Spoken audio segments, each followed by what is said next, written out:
Hello, अस्सलाम वालेकुम। उम्मीद करती हूँ आप सब खैरियत से होंगे। जिसने अभी तक मेरा चैनल सब्सक्राइब नहीं किया प्लीज़ मेरा चैनल सब्सक्राइब कर दें। मैं आपके लिए लाई हूँ हसरत की न्यू किड, जिसमें नूर इमाम को फ़ोन करती है और इसे समझाती है कि अपने महबूब को अपनी मुट्ठी में करो। वो अपने जुनैद को अपनी मुट्ठी में करने को कह रही होती है।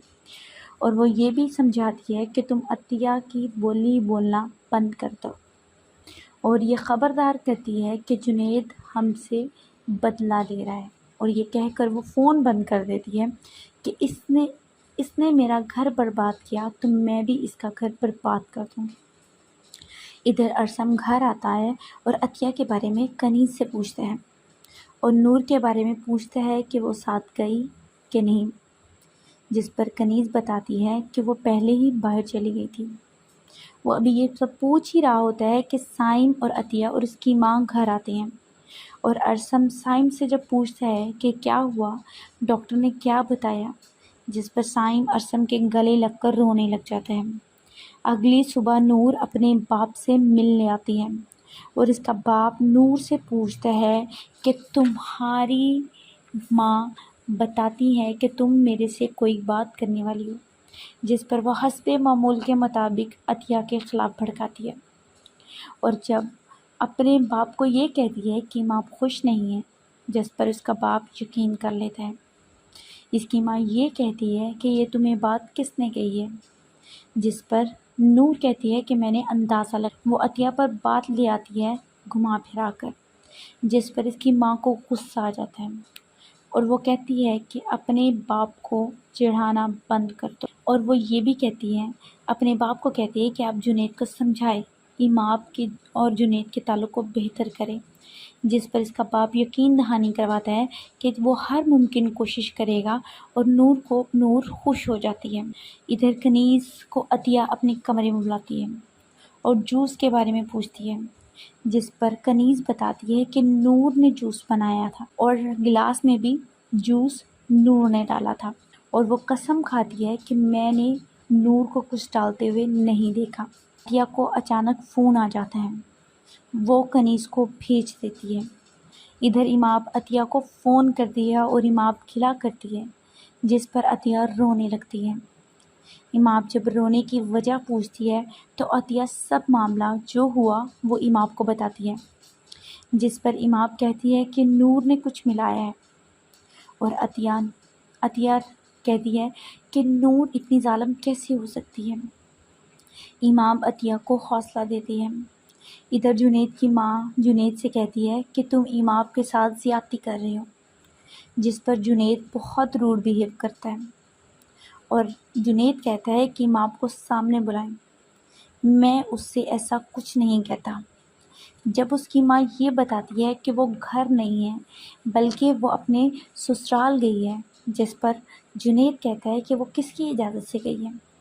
इसकी माँ कहती है कि मैंने उसे इजाज़त दी है, वो तुम्हें कॉल करती है लेकिन तुमने उनकी कॉल पिक नहीं की। और अतिया के नुकसान के बारे में बताती है। अगली सुबह नूर की माँ मैडम फ़रूकी से अफ़सोस करने के लिए आती है और मैडम फ़रूकी अतिया से मिलने का कहती है, जिस पर नूर की माँ उससे मिलने उसके कमरे में जाती है। नूर की माँ कहती है कि नूर तुमने मुझे क्यों नहीं बताया। इमाम कहती है कि ये सब नूर की वजह से हुआ है, जिस पर इसकी माँ इसे चुप हो जाने को कहती है। अतिया खामोशी से इनकी बातें सुन रही होती है, क्योंकि वो खामोश इसलिए होती है क्योंकि वो उसकी बहन होती है और उसकी बहन की बेटी ही सब उसके लिए चाल चल रही होती है। इधर साइम बैठा सोच रहा होता है कि नूर उनके पास आती है और नूर अतिया की तबीयत के बारे में पूछती है। साइम जो नूर की हरकत के बारे में जान चुका होता है, वो उसे कहता है कि तुम अपने कमरे में जाओ। साइम नूर के पास से उठकर चला जाता है। इधर अरसम वो गुस्से में बैठा होता है और नूर अरसम से झूठ बोलती है। जब वो कमरे में आती है तो वो नूर से कहते हैं कि जो कुछ भी हो उसका सबका इल्ज़ाम तुम पर आ गया है, क्योंकि जूस में जो मेडिसिन मिक्स हुई थी उससे अतिया का मिसकैरेज हो गया। ये सब सुनकर नूर हंगामा खड़ा कर देती है। ارسم اسے روکتا ہے لیکن وہ نہیں رکتی۔ میڈم فروغی اور اس کی ماں آپس میں باتیں کر رہی ہوتی ہیں۔ نور کی ماں وہاں سے جانے لگتی ہے کہ نور آتی ہے اور اپنے اوپر لگے ہوئے الزام کے بارے میں بولتی ہے، جس پر وہ یہ کہتی ہے کہ عطیہ نے یہ سب کچھ ڈرامہ کیا ہے اور وہ میرا گھر خراب کرنا چاہتی ہے، کیونکہ ارسم اور میں ایک دوسرے سے بہت پیار کرتے ہیں۔ وہ یہ سب کچھ کیوں کر رہی ہے یہ سب کو نہیں پتا، کیونکہ وہ پوری پلاننگ کے ساتھ یہ سب کر رہی ہیں۔ ادھر جب وہ یہ کہتی ہے کہ یہ سب فیک تھا، وہ کبھی ماں نہیں بننے والی تھی، جس پر سائم کہتا ہے کہ وہ میڈیکل رپورٹ تھی اور میڈیکل رپورٹ کبھی جھوٹ نہیں ہو سکتی، اور نور اپنے آپ کو سچ اور خود کو چھپانے کے لیے ارسم کی جھوٹی قسم کھا لیتی ہے۔ وہ سب کو قائل کرنے میں کامیاب تو ہو جاتی ہے، لیکن وہ الٹا الزام عطیہ پر لگا دیتی ہے اور اس نے خود کو سچی ثابت کر لیتی ہے، اور سائم اس پہ بالکل یقین نہیں کرتا اور وہاں سے وہ چلا جاتا ہے اور نور اپنی مکاری میں کامیاب ہو جاتی ہے۔ ادھر سائم جب کمرے میں آتا ہے تو عطیہ اس سے پوچھتی ہے اور سائم اس کو بتاتا ہے کہ نور اپنی صفائی دے رہی تھی، جس پر عطیہ کہتی ہے کہ کس قسم کی صفائی، اور وہ ہونے والے تمام بات عطیہ کو بتاتا ہے، اور عطیہ کہتی ہے کہ آپ کو میرے پہ اعتبار نہیں ہے، جس پر سائم کہتا ہے کہ میں نے ایسا کچھ نہیں کہا۔ ادھر نور مگرمچھ کے آنسوؤں سے رو رہی ہوتی ہے اور ارسم اس کے پاس بیٹھا ہوتا ہے۔ نور غصے میں اپنے باپ کو فون کرنے کا کہتی ہے، جس پر ارسم اسے منع کرتا ہے، لیکن منع کرنے کے باوجود وہ اپنے باپ کو ساری بات بتاتی ہے اور عطیہ کے خلاف اپنے باپ کو بھڑکانے میں کامیاب ہو جاتی ہے۔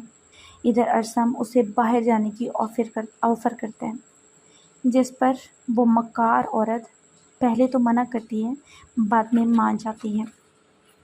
ادھر میڈم فروغی سب باتیں سوچ رہی ہوتی ہے، اسے سمجھ نہیں آ رہا ہوتا ہے کیا غلط ہے اور کیا صحیح ہے۔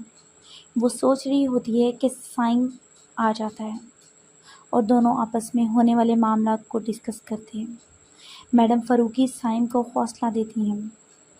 ادھر نور کا باپ، جو نور کی کال آنے پر پہلے ہی بھڑک چکا ہوتا ہے، وہ اپنی بیوی کا انتظار کر رہا ہوتا ہے اور اپنی بیوی سے غصے میں پوچھتا ہے کہ اس نے کیا ڈرامہ کیا ہے وہاں پر، جس پر دونوں کی کافی بحث ہوتی ہے اور جس پر وہ نور کی ماں کو وارن کرتا ہے کہ تم عطیہ کو 2 دن کے اندر اندر یہاں پہ بلاؤ، ورنہ میں اس کے گھر جا کر اس کی بے عزتی کروں گا، جس پر اس کی ماں رونے لگتی ہے اور وہ وہاں کرسی پر بیٹھ جاتی ہے۔